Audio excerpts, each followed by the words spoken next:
This graph shows the consumer price of eggs since 1980. You can see the highest peak is, well, now in 2025. But look at these two other spikes here and here. It's the same problem pecking away at your wallet, a bird flu outbreak.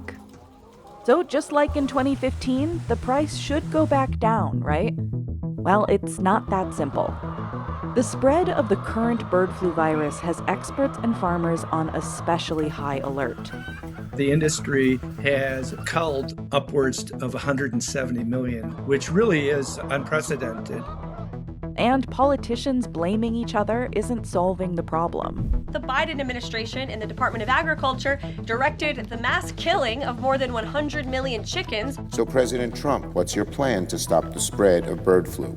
If the outbreak isn't contained soon, egg prices could crack the record high reached in February 2025 of $6 a dozen, double the price from 1 year earlier.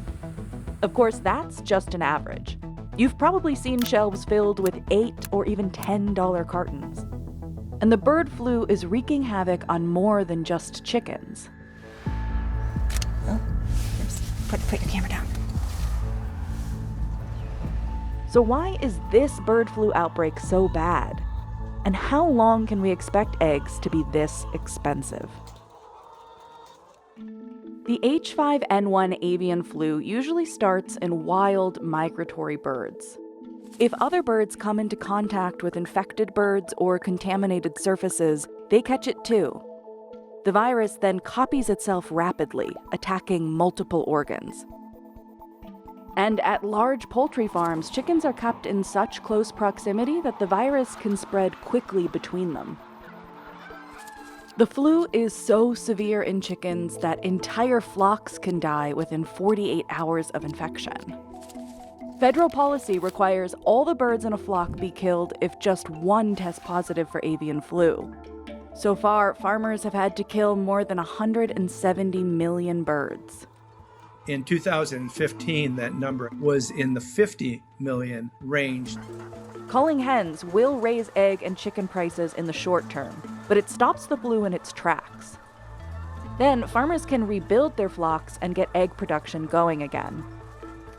During the outbreak 10 years ago, poultry producers did just that, and it worked. So why isn't it working now? Well, for the first time ever, the avian flu has been found in cows. Scientists believe infected cows can pass the virus to healthy poultry flocks. And the risk is higher when dairy farms and poultry farms are near each other, like they are here. That's made it a lot harder to contain the spread. Because the more movement that you have of the virus and the more replication of the virus, the more chances the virus has to mutate and adapt to a new host. A host like us. Because cows and humans have a few things in common. They've had very high levels of virus, like in their udders. And what we know is that the types of receptors that they have in their udders are receptors that are found both in human eyes, human upper respiratory tract, and human lower respiratory tract. And depending on how it mutates, there's different concerns that come up both around how communicable it is between people, and then how deadly it is, how likely it could be to cause pneumonias and kill people. Out of 70 human cases reported so far in the United States, there has been one death, a resident of Louisiana. Almost 60% of these cases came from exposure to cattle. The Centers for Disease Control and Prevention says the current public health risk for humans is low. But Crystal Heath, a veterinarian, is skeptical of this messaging. We followed Crystal, who has been photographing dairy and poultry farms in California to document and expose the severity of the outbreak. Today we're driving by some of the dairies and poultry facilities that I've been by before. Last time I was there, I filmed aborted fetuses on the ground, cows with a lot of nasal discharge, and cows breathing rapidly. I don't know for sure if they had avian influenza, but those are all signs of avian influenza. We can't see the implications of the outbreak in poultry flocks because they're hidden away. But with avian influenza in dairy cows, they're out in the open. It's easy to drive by any facility and see for yourself what's happening. And unfortunately, there's just not a lot of footage in the media showing sick cows. In about 2.5 miles, take exit 85 toward Page Avenue.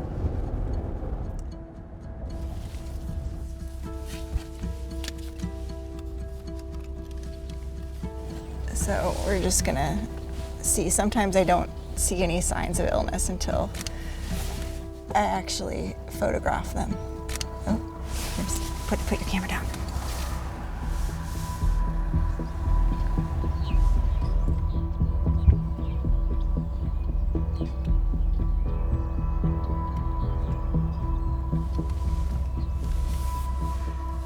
I'm gonna drive to the next area here.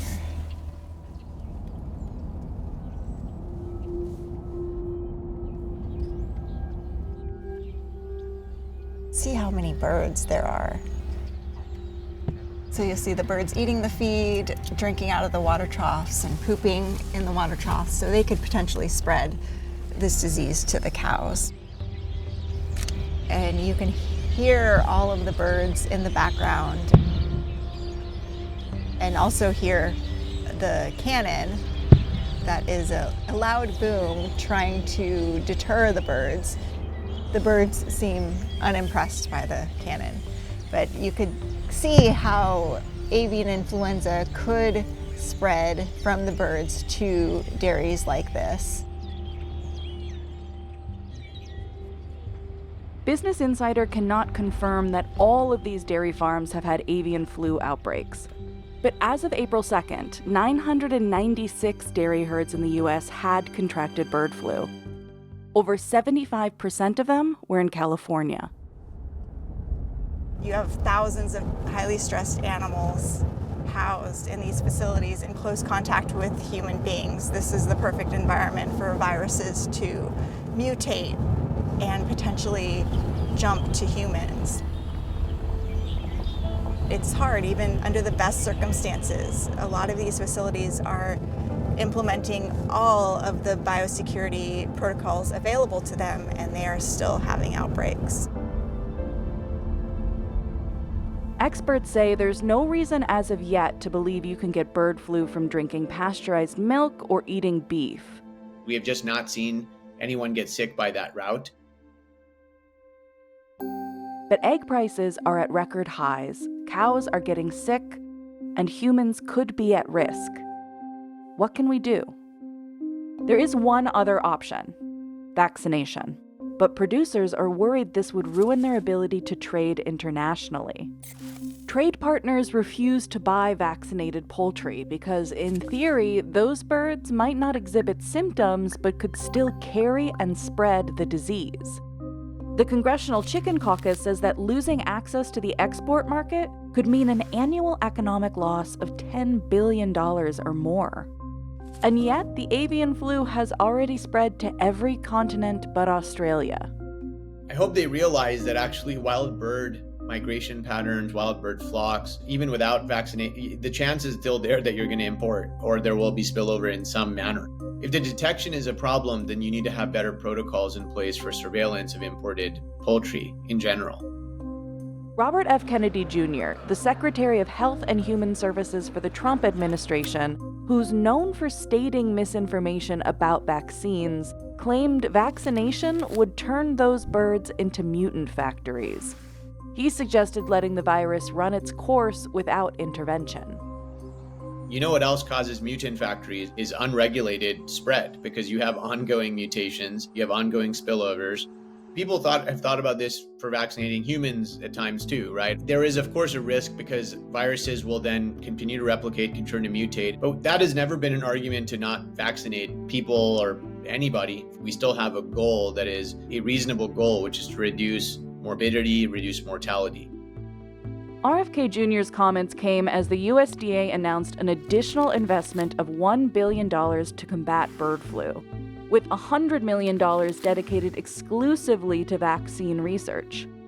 The Biden administration spent just over $2 billion on managing the outbreak with limited success. But these billions aren't just about finding a solution. These companies that do this and have to exterminate their birds due to avian influenza get millions of dollars in taxpayer-subsidized bailouts. The recent USDA investment allocates 40% of the funds to compensate producers for their losses. Critics think this could disincentivize poultry producers from changing their farming practices. It's important for people to remember that when you have a lot of money on the line, health often will be second until there's no choice, until a lot of people get very sick quickly and now you really have to do something about it. Several poultry farmers declined to speak with Business Insider for this story, with many citing concerns of retaliation and losing contracts with clients. The Department of Justice recently launched an investigation into price gouging by large egg producers, including withholding supply to keep prices high. All the while, restaurants and consumers are struggling to manage. Tribeca Park Cafe in New York City had to raise the price of the classic bacon, egg, and cheese by 75 cents.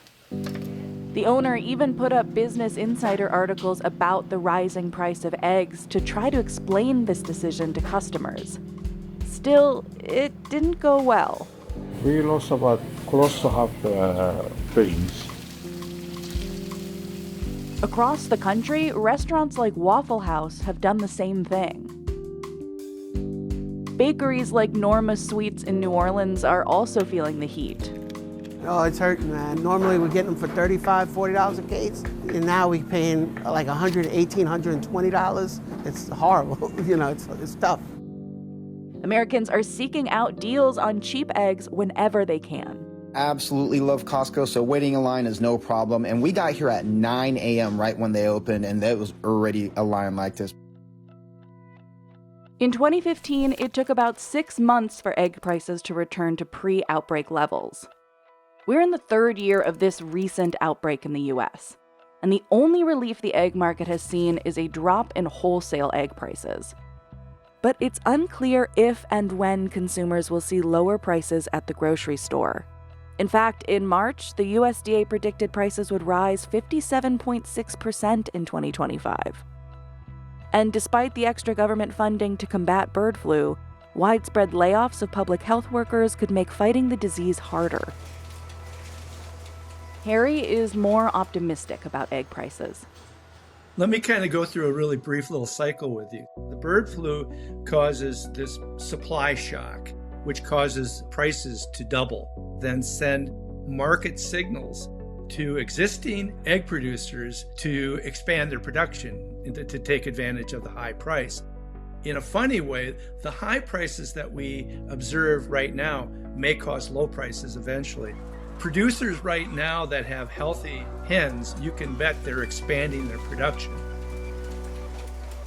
Still, infectious disease experts warn that the mutation of the virus makes market recovery more complicated this time around. So is there any way to save money these days? Trader Joe's, Aldi, and Costco often have the best deals on eggs, but that doesn't help if you can't find any in stock. What you can find are substitutes, like bananas and flaxseed for baking, chickpea flour for an omelet, or good old-fashioned liquid egg substitute.